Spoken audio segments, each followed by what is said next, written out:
Have you ever looked at a Skylander and asked yourself, can my favorite Skylanders YouTuber, Big Man Connor, beat them in a one-on-one game of pickup basketball? Now, just giving you guys a little bit of context about myself and my history with basketball. I played basketball for most of my young life, probably stopping when I was about 14 or 15 when I got to high school. And then I played recreational from there. On top of, I'm about 6 foot, 6'1", 200 and something pounds. So I kind of played somewhere in between that power forward slash center position. So I was really comfortable scoring in the paint. This is a tier list based off of how well I think I would do against these different Skylanders in a game of 1v1 basketball. All right, we have the tier list here. Again, this is going to be every Skylander from Spyro's Adventure that I think I could piece up in a 1v1 basketball pickup game. So putting them on a tier list of like difficulty of it. First things first, we got Bash, clearing him. Bro can't get off the ground. Short legs, really small frame. He's kind of the embodiment of like a really dying trend of those tiny small guards like the Trey Youngs in the NBA. I just don't think he's going to be able to get it done. I think I can probably clear. Maybe he gets a few points on me, but nothing to cause that much of a sweat. On the other hand, though, Boomer, I kind of have a feeling he's going to beat me. You see how Boomer handles those sticks of dynamite, those bombs in the game. I can only imagine that translates really well when it comes to hooping. He's probably got insane handle skills, can get some nice mid-range shots on me. I think it'll be a closer game. I think I can put some pretty good defense, kind of crash the glass, block him out in the paint. But overall, I just don't think I can keep up with the shooting prowess and the handles that he's got. So I'm going to give him probably will beat me. Another one we got is Camo, but I'm actually gonna give Camo dunking on him tier. I still think I'm pretty easily gonna beat him. It's just not gonna be as bad as Bash. I think the nice thing with Camo's game, right? Camo's game, he's got more of that kind of box out defense. I think he will actually be able to contest me in the paint, even though that I'm bigger than him. I think he's really going to be able to make a big presence with how athletic he is. And that's really pivotal to his game. I still think I win pretty handedly, but I think he'll probably make me he'll make me earn it. Next up, Chop Chop.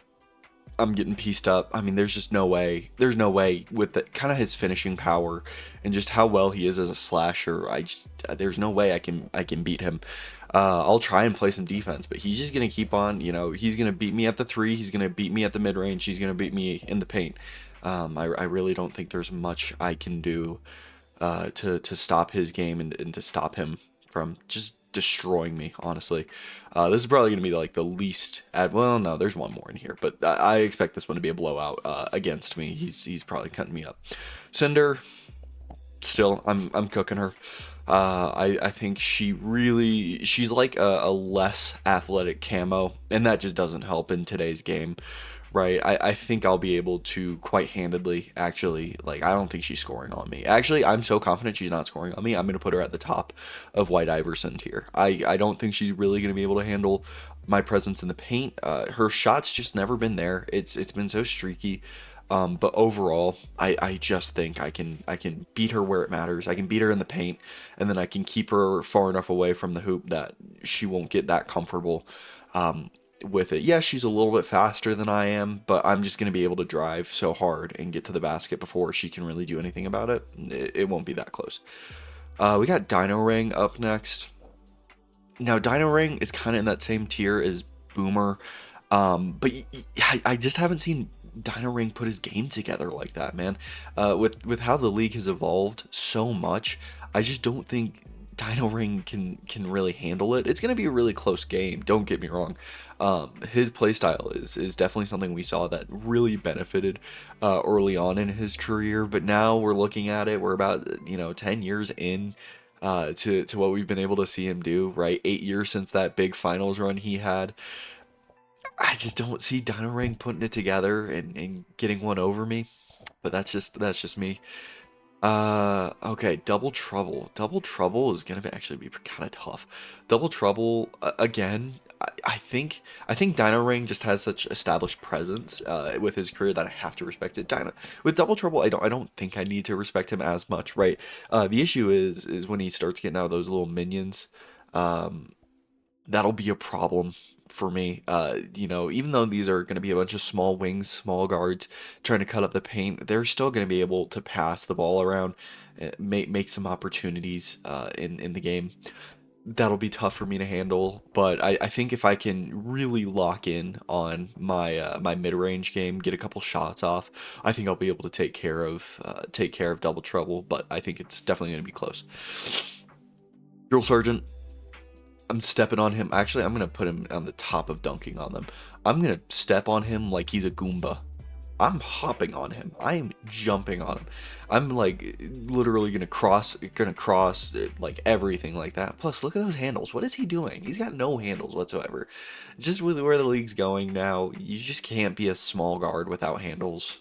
You need to really be bringing that. His shooting is terrible. And honestly, I don't even know how he got into the league. I understand how he got into the league, right? He's got a little bit of that nepotism going for him, which I understand, right? The easiest way to get your job is to have, your family involved in it, and that's definitely something Drill Surgeon's got going for him. But I just don't think he's going to be able to put it together. In the same way, I Drobot and Camo fill a very similar space in today's league, where it's really small guards concentrated on making those crazy shots and stuff like that, but they really can't do much more than that. And especially if they're going to be alone, they can't pass, they can't generate other opportunities for people. I really think Drobot is going to suffer here, or Drobot is going to suffer here. I think I can pretty easily take him as well. I realized the whole point of this bit was I was going to wear my Pacers jersey, and I didn't have it on for the first little bit of it. So, all right, going back into it. Eruptor, no handle whatsoever. He's got no handle, and I think that's really going to be the difference maker here.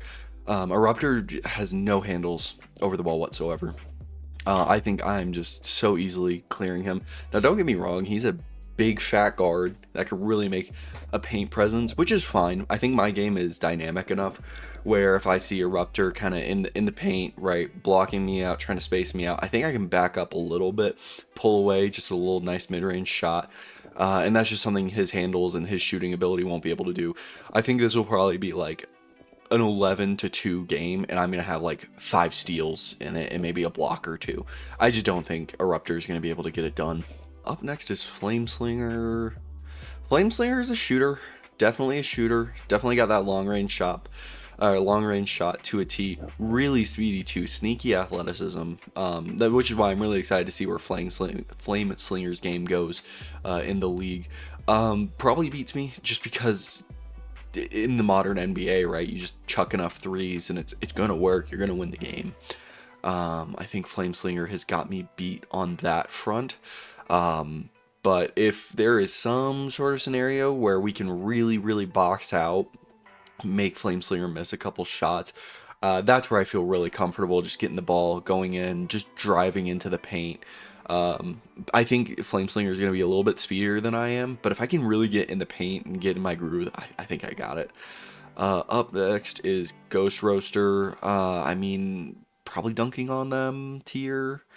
Yeah, probably like the worst in dunking on them tier, honestly. That ball and chain really doesn't help you out here. It really limits his gameplay, his versatility. I just don't really see him being able to piece that much together. Um, yeah, probably bottom of dunking on him tier, if not the top of White Iverson tier. Um, I'm gonna leave it here for now, especially with how tiny and undersized he is. He's a little bit fast, but if he just dropped the ball and chain, right, he'd be so much faster. He'd be so agile. He'd probably get up there with Flameslinger's game. But until we see kind of that part of his game improve, Ghost Roaster is gonna chill out in the dunking on them tier. Gilgrunt, well, this is probably like the closest to the 50-50 that we get. I'm actually gonna put you all the way up here. Gilgrunt is he's such a good sixth man in the league today.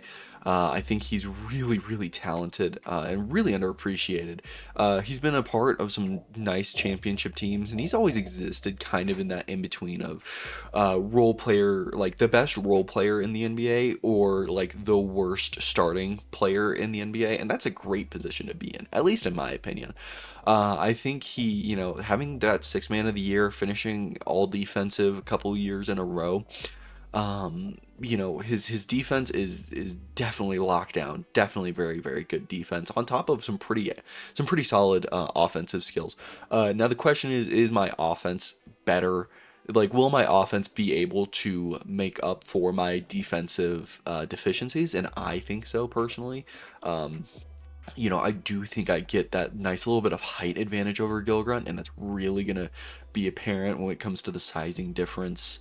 I think I'll really be able to drive to the goal here, get a couple good easy points in the paint. I think it'll be really close to start, and then I'll pull away later. But Gilgrunt's going in the top of maybe I beat them tier.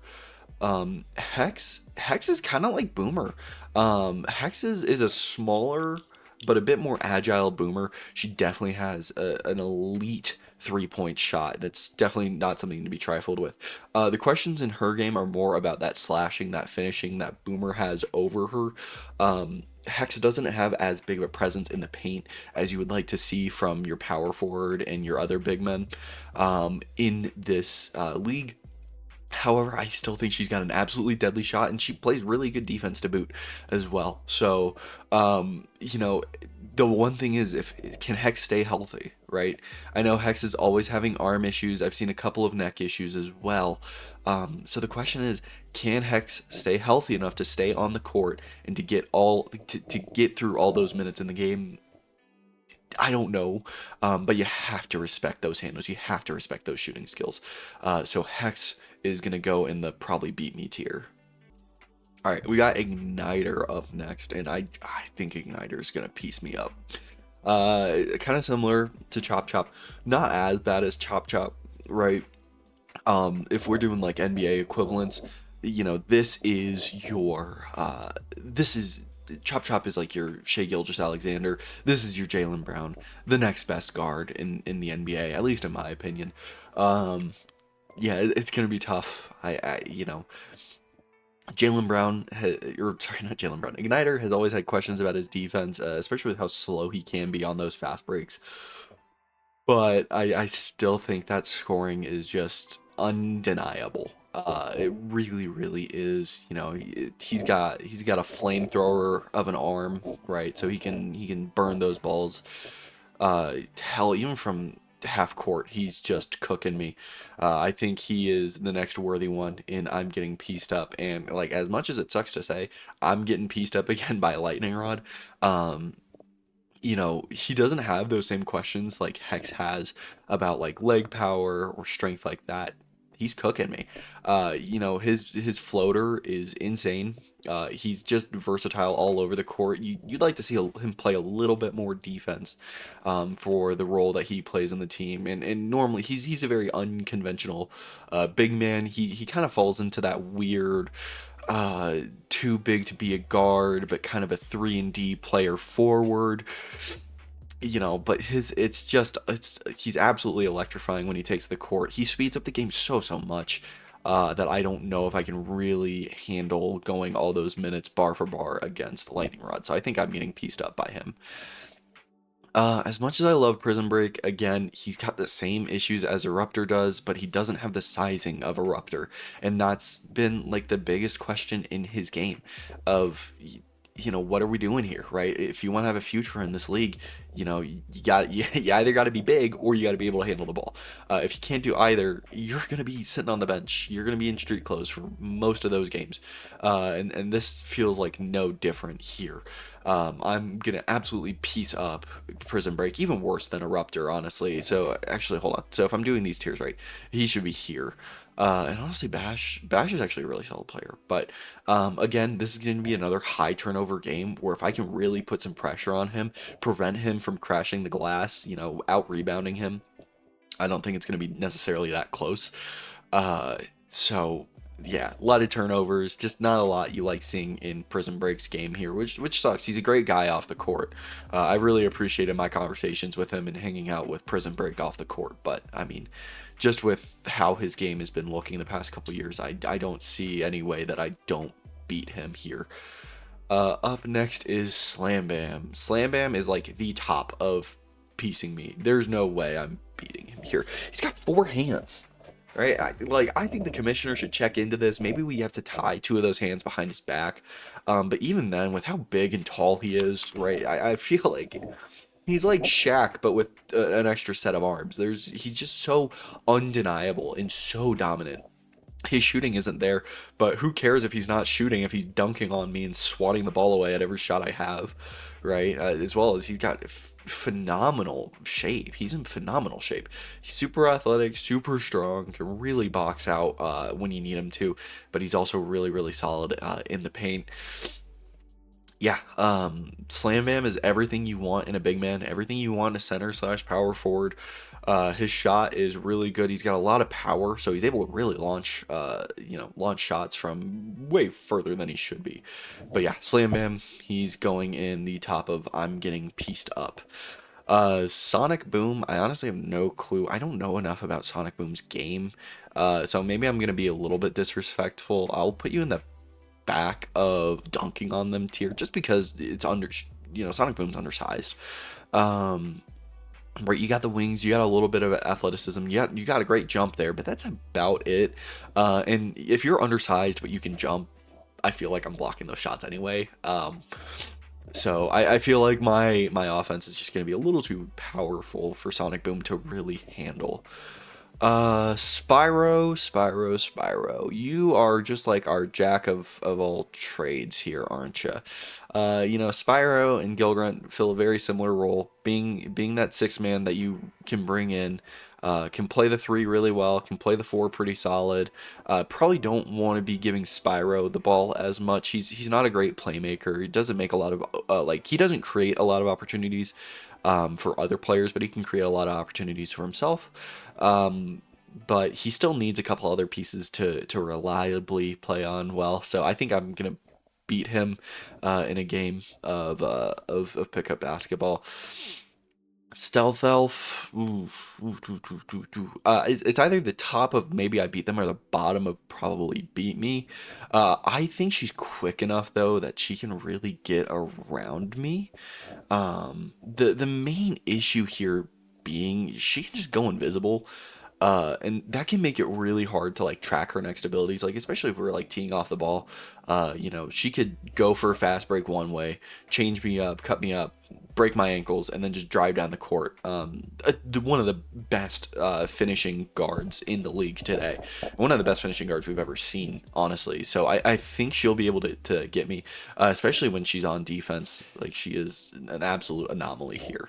All right, and next up is Stump Smash. Now, Stump Smash, Prison Break, and Eruptor fall into a very similar category of player. Big men with no handles. Uh, that's pretty much it. The thing that Stump Smash has over Prison Break is just that height and that wingspan difference. But really, when you're analyzing this through the eyes of basketball lenses, you want to see Stump Smash like just doing a little bit more, kind of playing up a bit more, actively participating in defense, which is something he doesn't do. He's literally got tree stump hands. Like, guys, what are we talking about? There's no way he's going to be able to handle a ball. Um, so yeah, Stump Smash, Elbozo. Sunburn. Yeah, Sunburn. You just exist in the league, man. We'll put you here.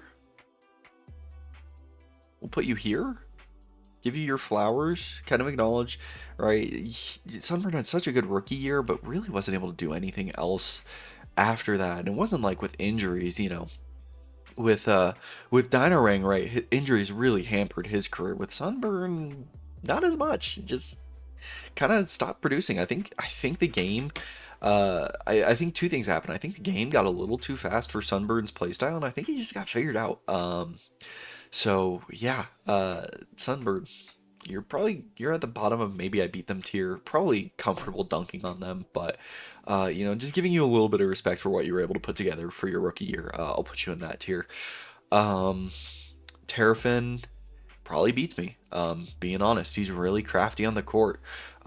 He can make a lot of opportunities. He's a land shark, so he always sees the perfect opening. Really good cutter getting through. He can really play hard in the wood, crash the glass. Everything you kind of want out of a small forward. His glory days are behind him. I will fully admit that, right? The game has caught up to him age wise, but he can still come off the bench, score really well. And I think that's something that I really need to respect here.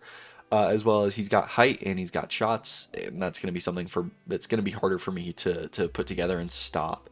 So yeah, probably beat me tier for Terrafin. Trigger happy. I'm absolutely cooking. Yeah, trigger happy. I'm absolutely cooking. It's gonna be a little like, I mean, he'll get a couple shots off just because he'll take some random lob shots and get a little bit lucky with it. I don't think he's gonna get there. I understand the league really likes him. He got paid that massive contract a couple years back, but I'm piecing him up in this.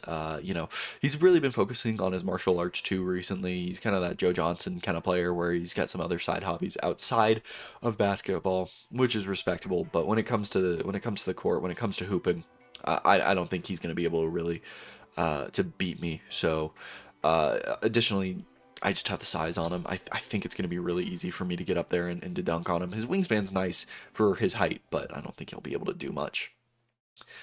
Voodoo is next. This was honestly like one of the harder ones. Voodoo's game is so streaky. Um, I'll put him. I'll put him at.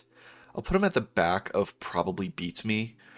Um, you act like I love watching Voodoo play when he's good, but sometimes he just has a dud of a night. Sometimes he'll just run up and down the court, get some cardio in, right? Like let's look at his past 5 game logs here. He he had 27 minutes on the court 2 nights ago, 3 points, 2 rebounds, 1 assist, right? And then you go look at the game before that. He was playing on limited minutes because he's coming back from that injury. So he was only on the court for 20 minutes, but like 17, 9, and 4 is very respectable. 17 nights, 17 points, 9 rebounds, 4 assists, very respectable, given how limited he is, right? He's so polarizing on the court. He's either going to boost your team up or break it down. But I think when you go really in depth on his fundamental basketball skills, I think that's where Voodoo really shines as a player, and that's where he beats me here. Warnado is up next. Yeah, Warnado is going to be tough. Warnado, I definitely think I can beat. I'm sorry if you can hear dogs barking in the background. I don't know what's going on. You can't have dogs in this apartment complex, so I don't know why. Um, Warnado, do you go at the top of maybe I beat them? The thing is, you just don't. Yeah, but you're not better than Gilgrunt is the thing. Yeah. Now I kind of forget how I did this tier list. I think Gilgrunt is the best player in the maybe I beat them tier. So Warnado is going to be like the best player in dunking on them tier. Yeah, okay. I remember how I did this. Yeah, Warnado is going to be going the best player of dunking on them tier. He's really quick. He's really agile. Again, it's kind of that question with Hex of can you stay on the court? Can you stay healthy? Right? He's so used to not having to be the first option, right? When he was hooping out with Boomer on that 2020 team, like they were unstoppable, right? That's why they won the chip. But with Warnado, I just him on his own, I just don't see it. He can't put it together as well as some other options can. So that's where I'm going to be putting Warnado on dunking on them tier. He really needs support. He really needs extra players, and I think I'll be able to get him there. Whamshell is, I think, speaking of Boomer there earlier, I think Boomer is actually getting moved up, and then we're going to put Whamshell here. Whamshell is probably the middle tier, probably beats me. Yes, he is undersized, but that cannot, you cannot evaluate him based on size alone. His shot creation, his ability to just get away from defenders, right? He's going to be the next face of the league here in a couple years, with how agile, how versatile he is, his play style is. Right, you want to see him act a little bit more mature, especially given the contract he has and the responsibilities he's got. Right, he led his team to the conference finals to be quickly bounced out of it. So that's unfortunate, but I really do think William Shell is he's gonna go places, right? I just want to see him put it together, but he does beat me in like 7 out of 10 scenarios here. He's only going to move up on this tier list though as time goes on. We got Whirlwind. Whirlwind was an absolutely unstoppable, undeniable force. 2 3 years ago. Ever since that injury, she just hasn't been the same. Out of like the utmost respect for Whirlwind, I'll put her in like the top of maybe I beat them tier, but maybe I'm being too nice here. You loved seeing everything she could put together. When they made that finals run, when they ran into Boomer's team, right? Boomer and Warnado's team, but just you know, with Whirlwind, it's such a sad story of a lost career. Hopefully, she can still make the Hall of Fame someday. Hopefully, she gets that ring at one point. But yeah, man, how injuries can derail a career so fast. So I think I'm gonna piece up. Well, maybe not piece up, but I think I'm gonna be able to beat Whirlwind pretty handily. Maybe I'm being too nice with this ranking, just out of respect. But next up is Wrecking Ball. Uh, like even harder than Drill Sergeant. I'm like actually gonna jump on his head like he's a Goomba. Um, he doesn't have handles you want to see. He just doesn't do anything necessarily well. In the league, um, he can get some shot creation. He can get a couple shots in, but anything outside of that, he kind of becomes a liability on the court. And I think that's enough said for Wrecking Ball. I think it's pretty easily. I'm gonna ball out on him. Zap, Zap is really good. Zap is one of those sneaky guys. Great pickup in the off season for Zap. Really cheap contract, looking really good on a championship caliber team. With Zap here, Zap, yeah, man, I really like Zap. Zap in Hex, as crazy as it sounds, actually have very similar play styles when they're on the court. They have a very similar shot diet, taking those mid-range to long-range threes. Um, the thing is, at least what I personally value in the NBA, or what I personally value in Skylanders basketball, I value the passing and the playmaking ability that Hex has, and the way she can command a floor. That she has really good basketball IQ, really good shot creation, really good vision on the court. Zap just doesn't have that. Instead, he's more kind of that crash of the glass, kind of small forward guy who can really get in there. He can make a mess down the court, and he's going to be able to get you rebounds. But I think I just value what Hex can bring to a team more. So I think he's going to go into that bottom of maybe I beat them tier. And then we have Zook here. Zook is a phenomenal like shooter, and that's it. But as we kind of established before, I have a really hard time blocking those long range shots. Um, so with Zook here, I think he definitely can make a lot more happen outside the paint, whereas I'm more reliant inside the paint. Honestly, his defense to boot is very solid. It's a very underappreciated part of his game. But I think Zook is probably gonna beat me here, and that is the tier list. So these are everyone I think I can beat up top. And then it goes in descending confidence order of I'm getting pieced up by Slam Bam and Chop Chop and Igniter, Lightning Rod, Boomer. Honestly, yeah, Boomer is gonna go there. Boomer, the handles are so undeniable.